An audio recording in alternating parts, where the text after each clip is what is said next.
but my trunk stay ever ready. Assault and battery, if you scared, you never ready. Alright, today's video is going to be my top 5 dream matches for Daniel Bryan. Now that he's out of retirement, God willing, for more than a few months. But let's say he's cleared, he's not injured, he has nothing wrong with him for the next 2 to 3 years of his life. These are the matches I'd like for him to see, because I feel like this is too much for 1 year. But everyone's been doing it, you know, ever since he came out of retirement. There's like a list of matches everyone wants him to have. Some of them are obvious, some of them I feel like people are kind of looking past. Going through the roster and just thinking the first names that come to my mind. How do I put this? Like, the roster is just so wide and broad. There's so many guys from, you know, The Miz to Aleister Black, and there's every single style you can imagine. And I feel like comparing this to, let's say, 2007, 10 years ago, 2008, there's been definitely a big big change. The winds of change has definitely hit the WWE roster in a good way, especially with NXT there, you know, SmackDown, Raw, NXT. There's just a crazy amount of talent.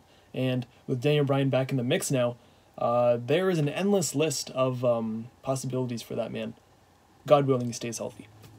But number 5 on my list, and I know no one's going to like it, but The Miz.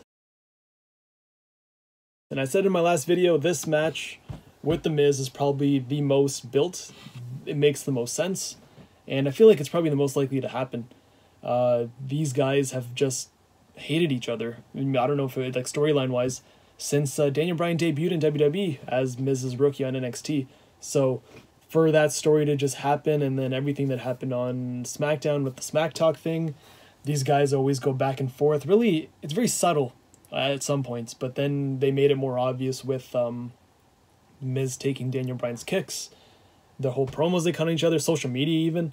So I feel like that match 100% is going to happen, as it should. I know Miz isn't the best wrestler, but how can you have a bad match with Daniel Bryan? And I think with just the story going into it, people will be so invested and just so on Daniel Bryan's side. Number 4 is Once Upon a Time, my personal dream match, and that's with Kurt Angle. I remember when Angle first came to WWE, and even when Daniel Bryan was kind of doing the indie scene, Kurt Angle was kind of doing stuff here and there. But there was always that talk of Daniel Bryan going to TNA, and if he did, it's like Kurt Angle was there, he was the wrestling machine, and just would have been crazy. I know maybe 5-6 years ago it would have been amazing. 2018 may be a different story, but to see those guys in the ring, just 2 technicians going at it, I think would just be like a once-in-a-lifetime thing. I don't know if it'll ever happen, but the way I would build it is obviously general manager versus general manager, and I talked about it in the last video, where it's like brand supremacy thing. Even if they were to do it at Survivor Series or have that little exchange like Triple H and Bobby Roode had, which everyone was going crazy for, I feel like this would resonate very similar, where it's like just having them face off and just a couple moves here and there. But you know, maybe 10 years ago would have been amazing. Now, I don't know, but I'd still like to see it. Number 3 is Finn Balor. Him and Daniel Bryan have a very similar style, and I think Balor's in one of those guys, if given the right time, right opponent, he can have a killer match with anyone. And, you know, there's always been talks of turning Finn Balor heel like he was in Japan, and I think that's where he shines the most, is being a bad guy.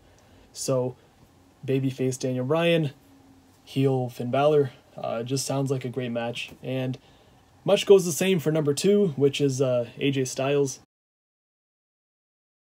AJ Styles / Shinsuke Nakamura. I don't want to leave him out of the thing, because you know, it's Nakamura. But same thing, those guys, their styles are so similar, and I think they've worked each other in the past before. So I think for them to have the chance to do it on the WWE stage, prefer possibly even WrestleMania, I think it would just be one of those instant classics, and people will talk about that match so many years down the line, much like Shawn Michaels versus Kurt Angle from WrestleMania 21. It's one of those matches that just became an instant classic, and it's like, you want a good wrestling match, you want to study tapes, like here's like Daniel Bryan versus AJ Styles. And last, my number 1, call me what you want, but Daniel Bryan versus Hideo Itami. What, Hideo? Yes, I said Hideo Itami. If you have not watched Daniel Bryan versus Hideo Itami, at that time Kenta from ROH, like I said, it was about 10 years ago. That match was possibly one of the greatest matches I've ever watched. I know that's saying a lot, especially now, but when someone told me to watch it, I said the same thing. I was like, yeah, fuck it. Nope. It was amazing. And I think, once again, if you guys put those two in a ring in WWE with the right setting, everything, place, building, city, amazing. So yeah, but yeah, those are my top 5. Miz, I'll go over Miz, what was it, Angle, Balor, Styles, / Nakamura, and Hideo Itami. So, crazy to see, crazy to think that Daniel Bryan's back. Like, it really opened, like, doors to just so much things they could do. But WrestleMania's coming up. My rundown video I want to do with Justin. I still have to ask him if he wants to, like, come over. Hey, Justin, you want to, like, come over and make our Mania rundown video? May as well do it now. There's, like, literally less than 2 weeks. It was, like, 2 weeks yesterday. We're going to leave. So that's about the only video left to make. I think there's probably, like, 2 more in between if I can think of something. But, yeah, that's it. I'll see you guys in the next video.